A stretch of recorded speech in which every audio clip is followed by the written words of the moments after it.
নমস্কার বন্ধুরা, জ্যোৎস্না কুকিং ব্লগে আপনাদের সকলকে স্বাগত। আমি এখন যাচ্ছি ভাত বসাতে। ভাত বসাতে বলতেছি কি কি রান্না করব।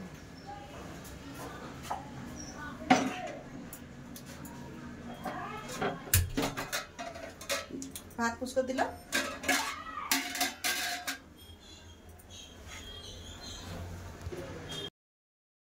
বেশি কিছু ছিল না, চলুন আপনি কি কি রান্না হয় দেখাই।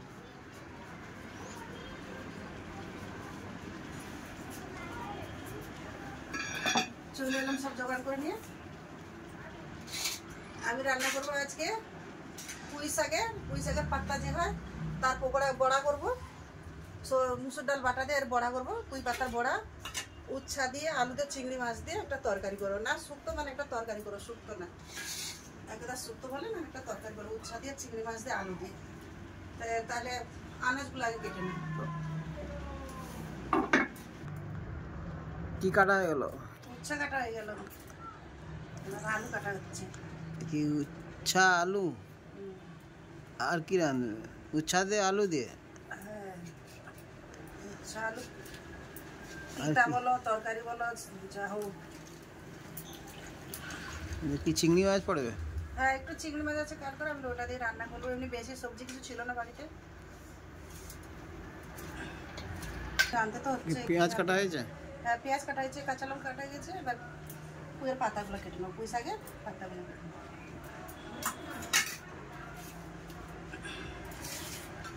পাতাগুলো আমি আগে দিয়ে ধুয়ে জল ঝরিয়ে শুকনো করে রেখেছিলাম, জল ঝরিয়ে। এবার ছোট ছোট করে কেটে নেবো।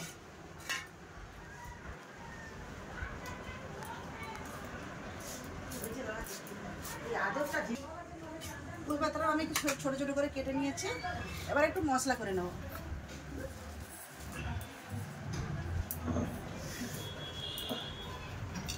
আমি এখানে নিয়ে নিচ্ছি সাদা সরষে আর কালো সরষে, তার সাথে একটু নিয়ে নিচ্ছি রাঁধুনি, একটু রাঁধুনি নিচ্ছি, দিয়ে একসাথে সব বেটে নেবো।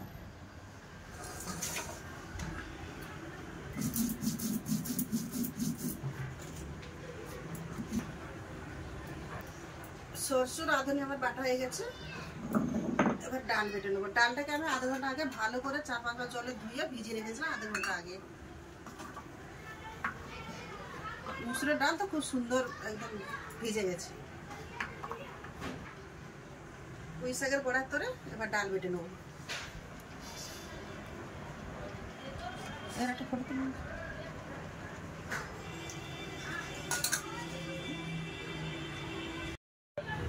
হয়ে গেল আমার সব ডাল বাটা। ডাল এবার চলুন রান্নাঘরে যাওয়া যায়।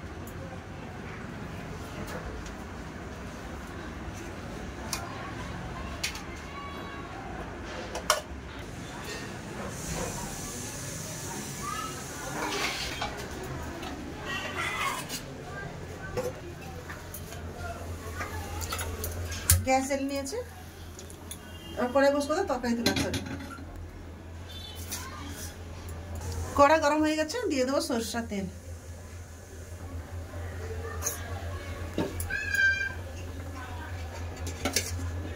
তেল গরম হয়ে গেছে, উচ্ছাগুলো ভেজে নেবো।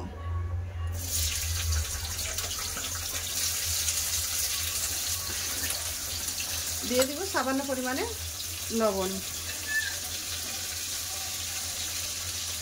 হলুদ গুঁড়ো,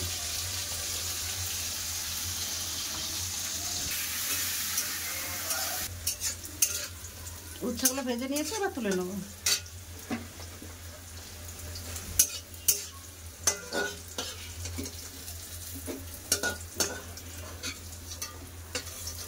ফোড়নে দেবো 5 ফোড়ন, একটা কাঁচা লঙ্কা ছিঁড়ে রাখা, দিয়ে দেবো আলু, কেটে ধুয়ে রাখা আলু।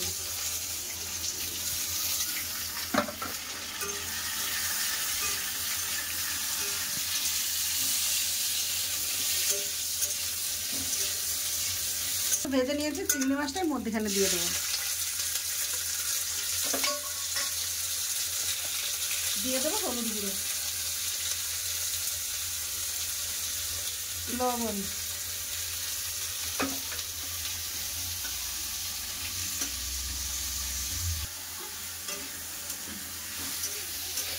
আলু চিংড়ি মাছ ভালো করে ভেজে নিয়েছি, এবার বেটে রাখা মশলাটা দিয়ে দেবো।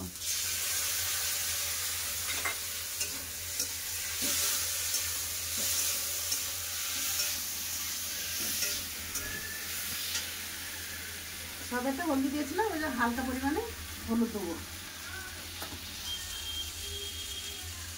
আর কিছু দেবো না।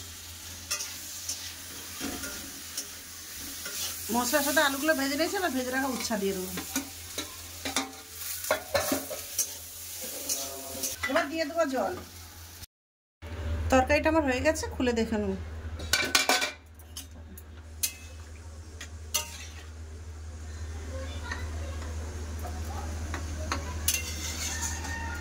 আলু উচ্ছা খুব ভালো করে সিদ্ধ হয়ে গেছে, একটু সরষের তেল দিয়ে নামিয়ে নেবো।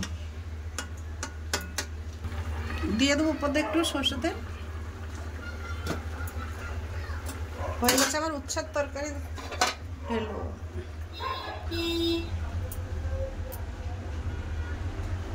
বড়া ভাজার জন্য দিয়ে দেবো কড়াই সরষের তেল।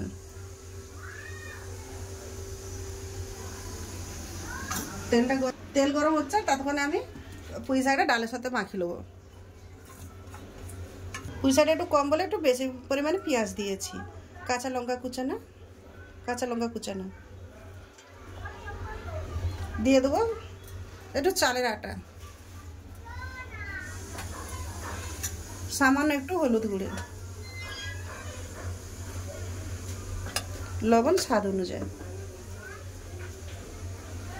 ভালো করে মিশিয়ে নেব। তেল গরম হয়ে গেছে, এবার বড়া ভাজাগুলো ভেজে নেবো। আমি চালের আটাটা দিয়েছি একটু মুচমুচে হবার জন্য, এরকম সাইজে ভেজে নেব।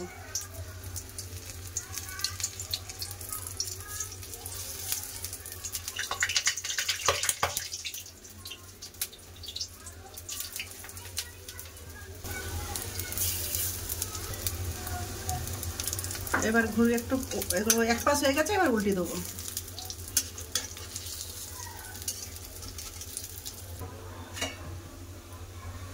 ভাজা হয়ে গেছে, তুলে নেবো। এই পাশ পাশ করে খুব সুন্দর করে ভেজে নিয়েছি, এরকম তুলে নেবো। এবার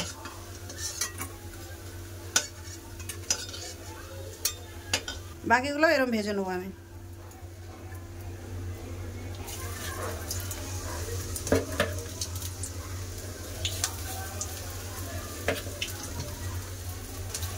এগুলো ভেজে নিয়েছি।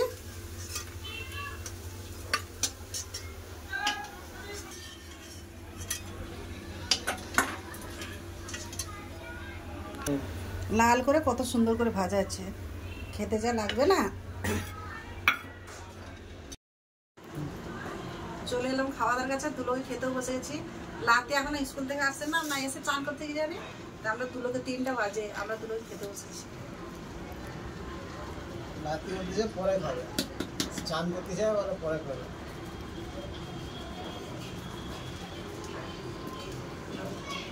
উচ্চার পাতলা ঝোল গরমের সময়।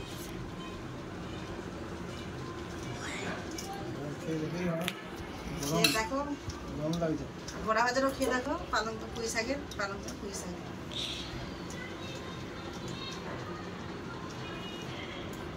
কিন্তু এমনি খাওয়া হয়ে যাবে, ভাতের দরকার নেই। দারুণ আছে, ভালো আছে। গরমের সময় ভাজাটাও ভালো লাগে,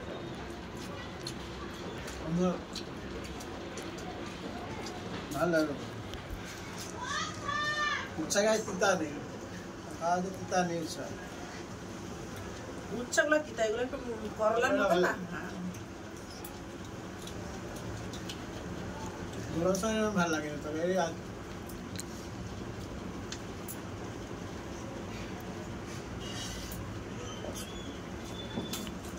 আমি উচ্চার ঝোল খেয়ে দেখি।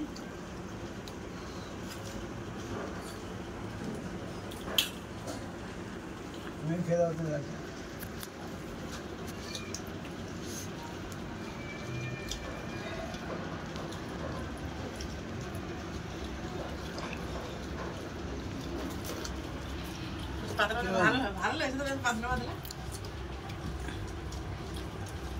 আমি রাঁধছি, আমি তোমার ভালো লাগলে মনে করো আমাদেরও ভালো।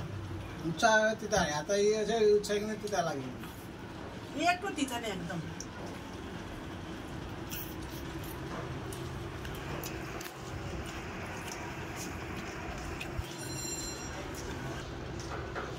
দু লোকে তো খাওয়া দাওয়া করতে গেছে, বেশ খাওয়া দাওয়া শেষ করতে চলে এসছে। ভিডিওটা আর বেশি বাড়াচ্ছি না, এখানেই শেষ করতেছি। ভালো থাকবেন, সুস্থ থাকবেন। ভিডিও যদি ভালো লাগে লাইক কমেন্ট সাবস্ক্রাইব করতে ভুলবেন না।